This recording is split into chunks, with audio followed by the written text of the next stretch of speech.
বাংলাদেশ ক্রিকেটের আকাশে যে নক্ষত্রটি দীর্ঘ ১.৫ দশক ধরে ধ্রুবতারার মতো পথ দেখিয়েছে, সেই সাকিব আল হাসানের ক্যারিয়ারের উপসংহারটা যেন অনিশ্চয়তার মুখে। সম্প্রতি বিসিবির নতুন নির্বাচক প্যানেল এবং নীতি নির্ধারকদের শরীরী ভাষা ও বক্তব্যে এমন এক প্রচ্ছন্ন ইঙ্গিত পাওয়া যাচ্ছে, যা ক্রিকেট প্রেমীদের মনে জন্ম দিচ্ছে এক বিষণ্ণ প্রশ্ন। সাকিব কি তবে কার্যত আর ফিরছেন না দেশের জার্সিতে? আমিনুল ইসলাম বুলবুলের নেতৃত্বাধীন পূর্ববর্তী কমিটি সাকিবের ফেরা নিয়ে কিছুটা নমনীয় থাকলেও বর্তমান প্রেক্ষাপট সম্পূর্ণ ভিন্ন। নতুন কমিটি স্বাভাবিকভাবেই সবকিছু শূন্য থেকে শুরু করতে চাইছেন, যেখানে সাকিবের মতো অভিজ্ঞ ক্রিকেটারের ক্ষেত্রেও কোনো বিশেষ ছাড় দেওয়ার পথে হাঁটছে না বোর্ড, বরং আইনি জটিলতা এবং বর্তমান ফিটনেস, এই দুই কাঁটার উপরে দাঁড়িয়ে সাকিবের ফেরার পথ ক্রমেই সংকীর্ণ হয়ে আসছে।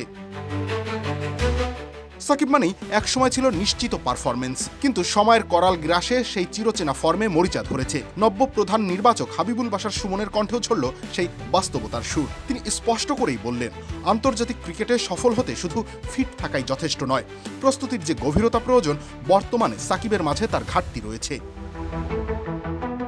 যেখানে সাকিব বর্তমানে অবস্থান করছেন, সেখানে নিয়মিত অনুশীলনের সুযোগ নেই বললেই চলে। ফিটনেস নিয়ে কাজ করা গেলেও ক্রিকেটের মূল স্কিলগুলোতে ধার ফিরিয়ে আনা এই বয়সে আর সময়ের অভাবে সাকিবের জন্য হিমালয় জয়ের মতোই কঠিন হয়ে দাঁড়িয়েছে।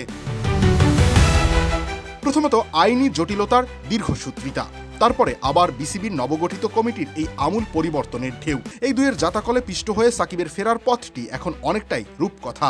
দীর্ঘ বিরতি, অনুশীলনের অভাব আর বয়সের ভারে নুইয়ে পড়া ফিটনেস, সব মিলিয়ে সেই রাজকীয় প্রত্যাবর্তনের জন্য যে প্রস্তুতির প্রয়োজন, তার রসদ জোগাড় করার মতো পর্যাপ্ত সময়ও হয়তো আর সাকিবের হাতে অবশিষ্ট নেই। বাস্তবতার রূঢ় দর্পণে তাকালে আজ স্পষ্ট দেখা যায়, লাল সবুজের জার্সিতে সাকিবের এই মহাকাব্যিক অধ্যায়ের জবনিকা হয়তো অলক্ষ্যেই পড়ে গেছে।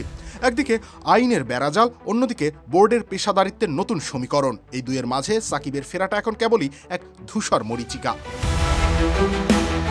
রবিউল ইসলাম রনি, খেলা ৭১।